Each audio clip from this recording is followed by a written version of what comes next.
میرے دوستو، حضرت ابراہیم علیہ السلام کی پیدائش سے لے کر موت تک آپ ان کی تاریخ کا مطالعہ کریں، ان کی زندگی کا ایک ایک لمحہ قربانی سے بھرا ہوا۔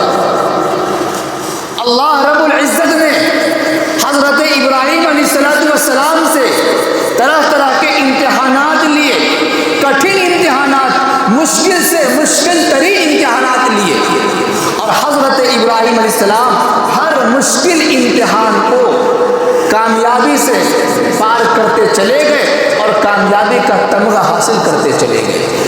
انہی قربانیوں میں سے ایک قربانی یہ ہے، حضرت ابراہیم علیہ السلام نے اپنے بت پرست قوم کو سمجھایا کہ بت پرستی کو چھوڑو، جس رب نے تمہیں پیدا کیا ہے اس کی عبادت کرو۔ قوم کے لوگوں نے انکار کر دیا، منع کر دیا، دھتکار دیا۔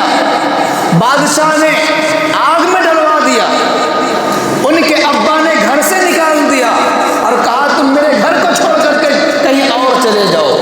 ابراہیم علیہ السلام نے کہا اے قوم کے لوگوں، تم نے اپنی قوم سے مجھے نکالا، ہمیں نکلنا منظور ہے۔ اے ابا، آپ نے ہمیں اپنے گھر سے نکالا، ہم آپ کی اس بات کو بسرے چشم قبول کرتے ہیں اور آپ پر کوئی الزام نہیں لگاتے، آپ کے خلاف بکواس نہیں کریں گے، بلکہ ہم آپ کے لیے ہدایت کی دعا کرتے رہیں گے۔ لیکن آپ نے کہا کہ گھر چھوڑ کر کے چلے جاؤ، ہم گھر چھوڑ کر کے جانے کے لیے تیار ہیں۔ انی ذاہب الی ربی سیہدین، قرآن کریم نے نقشہ کھینچا ہے کہ مشرکین سے، قوم کے لوگوں سے، بادشاہوں سے گفت و شنید کے بعد اور ابا کے گھر سے نکال دینے کے بعد حضرت ابراہیم علیہ السلام نے فرمایا انی ذاہب الی ربی سیہدین، کہ میں اپنے رب کے حوالے ہوں، میں اپنے رب کے پاس جا رہا ہوں، وہی مجھے راستہ دکھائے گا، وہی بتائے گا مجھے کہاں جانا ہے، کہاں ٹھکانہ بنانا ہے، کہاں پر آشیانہ لگانا ہے۔ یہ کہہ کر حضرت ابراہیم علیہ السلام چل دیتے ہیں اپنی بیوی کو لے کر۔ 86 سال کی عمر ہو گئی ہے، کوئی اولاد نہیں ہے۔ حضرت ابراہیم علیہ السلام دعا فرماتے ہیں رب ہب لی من الصالحین، اے پروردگار عالم، رب ہب لی من الصالحین، خاص اپنے فضل و کرم سے نیک اولاد عطا فرمائیے۔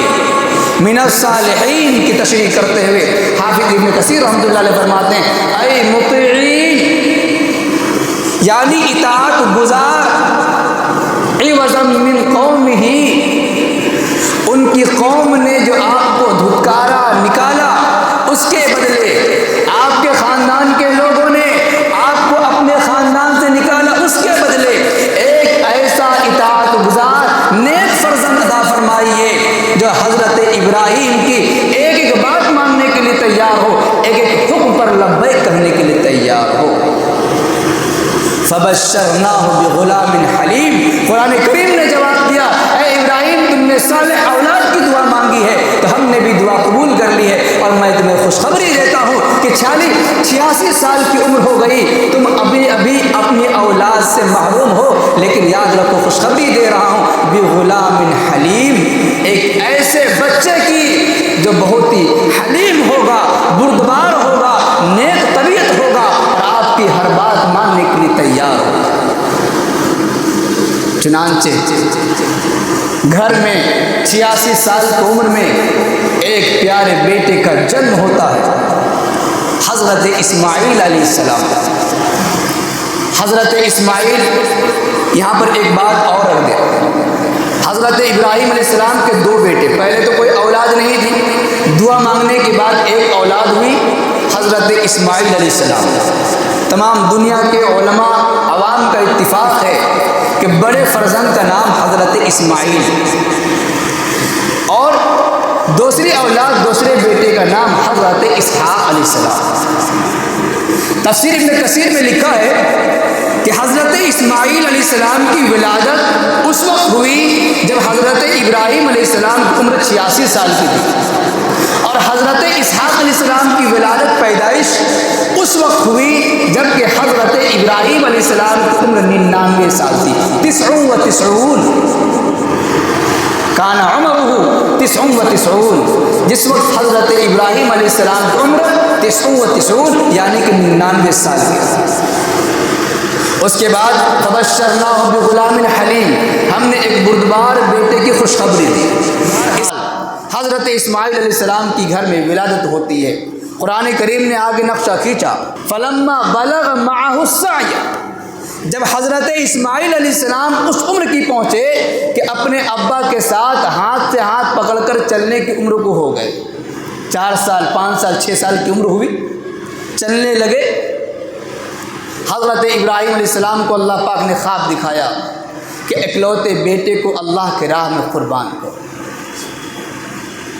قال یا بنی انی ارا فی المنام انی اذبحک فانظر ماذا تری، اے میرے لختے جگر، میں نے خواب میں دیکھا ہے، اللہ نے حکم دیا ہے کہ میں تجھے اللہ کے نام پر ذبح کر رہا ہوں، بتاؤ تمہاری کیا رائے ہے؟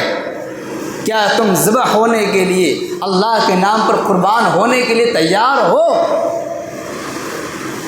تو دعا کس کی تھی؟ ابراہیم کی۔ خوشخبری کن کی تھی؟ اللہ کی۔ کیسی اولاد کی؟ بغلام حلیم، بردبار اور اطاعت گزار بیٹے کی۔ اس اطاعت گزار بیٹے نے فرمایا قال یا ابت افعل ما تؤمر، اے میرے والد محترم، جس کام کا حکم آپ کے پروردگار نے دیا ہے، فافعل ما تؤمر، آپ اس کام کو کیجئے، ستجدنی انشاءاللہ من الصابرین، انشاءاللہ آپ اپنے لختے جگر کو، اپنے چھوٹے سے بیٹے کو اس پر صبر کرنے والے پائیں گے۔ ذرا سوچئے کہ ہمارے گھروں میں شادی کے 2 سال 3 سال کے بعد اولاد نہیں ہوتی، مردوں پر الزام، گھر کی بہوؤں پر الزام، اور دونوں کی زندگی حرام ہو جاتی ہے۔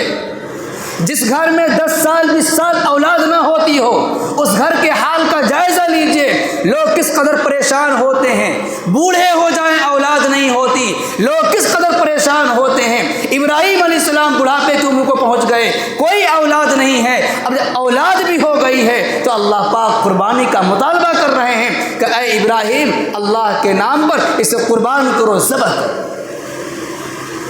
ذرا سوچئے دل پر کیا بجلی گری ہوگی کہ اس امید کے ساتھ، اس بڑھاپے میں امید کی کرن نمودار ہوئی تھی اور اسی کرن کو ڈبونے کی بات ہو رہی ہے۔ بہرحال باپ بیٹے دونوں راضی ہو جاتے ہیں۔